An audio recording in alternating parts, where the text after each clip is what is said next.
जिल्हा कौशल्य विकास रोजगार व उद्योजकता मार्गदर्शन केंद्र नांदेड, पंडित दीनदयाळ उपाध्याय रोजगार मेळावा तथा मुख्यमंत्री युवा कार्य प्रशिक्षण उद्योजकता भरती मेळाव्याचे आयोजन यशवंत महाविद्यालयात करण्यात आले होते।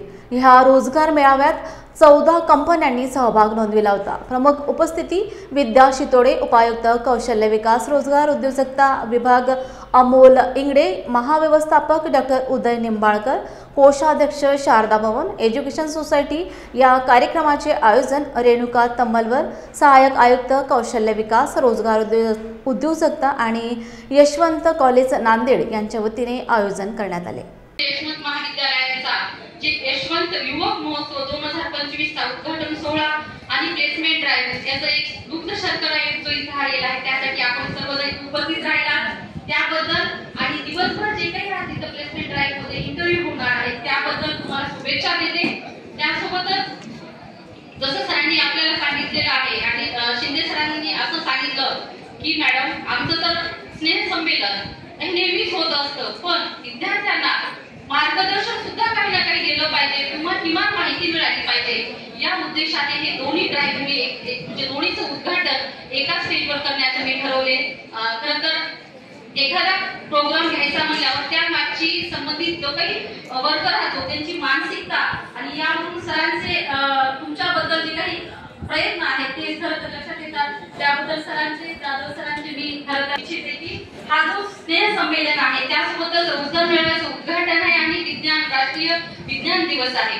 हे कोणत्याही याच्यामध्ये जर तुम्हाला काही अचीव करायचं असेल, संपादन करायचं असेल तर त्याच्यामध्ये अन्न वस्त्र निवारा त्यासोबतच ज्ञान असणं ही प्रत्येक क्षेत्राचं मी म्हणते आवश्यक आहे आणि विशेष ज्ञान त्या क्षेत्राचं आपल्याला असणं आवश्यक आहे ज्यामध्ये आपल्याला रोजगार मिळणार आहे। आपलं अन्न वस्त्र निवारा सोबतच ज्ञान जर आपण ऍड केलं आजच्या काळामध्ये तरच आपण प्रगती करू शकणार आहोत। त्यामुळं आमचा जो विभाग आहे जिल्हा कौशल्य विकास रोजगार उद्योजकता विभागामार्फत तुम्हाला प्रशिक्षण देणं, तुमच्यामधील जे आवश्यक सुप्त गुण आहेत एखाद्याला एखादी छोटी कंपनी सुरू करायची असेल किंवा एखाद्याची छोटी एखादी कल्पना असेल त्याला मूर्त स्वरूप देण्याचं, त्याला पाठबळ देण्याचं या विभागामार्फत प्रयत्न केले जातात। त्यासोबतच मोठमोठ्या ज्या काही कंपन्या आहेत त्यांच्याकडे व्हॅकन्सीज आहेत त्यांना इथं पाचारण करून तुमची आणि त्यांची भेट करून देण्याचं काम हे आमचं आहे। तुम्हाला तिथं जायचं नाही जायचं, अधिक माहिती काही घ्यायची असेल तर तुम्ही त्यांच्याकडून घ्यावी, पण कुठेतरी आपल्या जिल्ह्यातील बेरोजगार युवक युवती आणि त्या कंपनीची भेट व्हावी, कारण प्रत्येकच जण त्या कंपनीपर्यंत जाऊ शकणार नाही। ही खरं तर त्या रोजगार मेळाव्याची आमची कल्पना आहे आणि याच कल्पनेमागे हा आमचा विभाग काम करत असतो। त्यासोबतच स्टार्टअप म्हणून सुद्धा नाविन्यपूर्ण काही तुमच्या कल्पना असतील आणि त्या समाजहिताच्या असतील तर त्यासाठी सुद्धा हा विभाग काम करतो। त्यासोबतच अण्णासाहेब पाटील आर्थिक विकास महामंडळ आहे जे स्पेशली ज्या समाजासाठी कोणतंही महामंडळ नाही त्यांच्यासाठी उद्योग कसा उभा राहावा आणि त्यांना व्याज माफ करणं किंवा फाईल कशी तयार करावी इथपासून त्यांना सगळं मार्गदर्शन केलं जातं। त्यासोबतच आज जे अमोल इंगडे सर आपल्याकडे आले होते, ज्यांना शिक्षणामध्ये रस नाही त्यांना काही उद्योग उभारायचा असेल तर त्यांच्यासाठी सुद्धा आम्ही अमोल इंगडे सरांना पाचारण केलं होतं। अक्षरवरदान पुण्यमयी हे आम्हा अक्षरवरदान ज्ञान मनो कर्मशील कर्म ज्ञानवान सेवेतच मुक्ती ही मंगल दीक्षा न्यायास्तव जागृती ही सत्व परीक्षा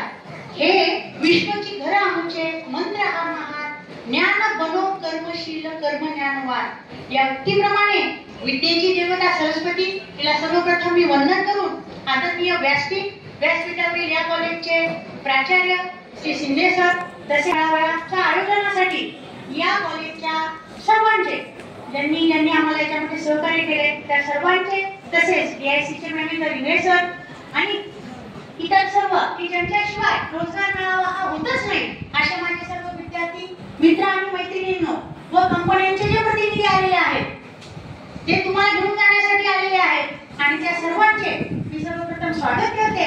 आणि हसायला आल्याचा अर्थ काय आहे, आज जर आपण पाहिलं तर रोजगार मेळाव्याचं जे आपण जर तुम्ही पाहिलं तर रोजगार मेळाव्यामध्ये किती कंपन्यांचा सहभाग आहे आणि या कंपन्यांमध्ये पदं आहेत साधारण 1,500 पदं आहेत।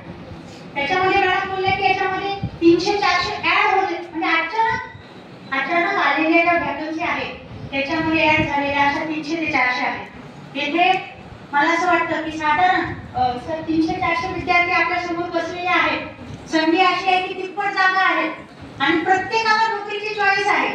बघा, नोकरीची चॉईस म्हणजे 1 2 3 एवढी पदं आज तुम्हाला उपलब्ध आहेत.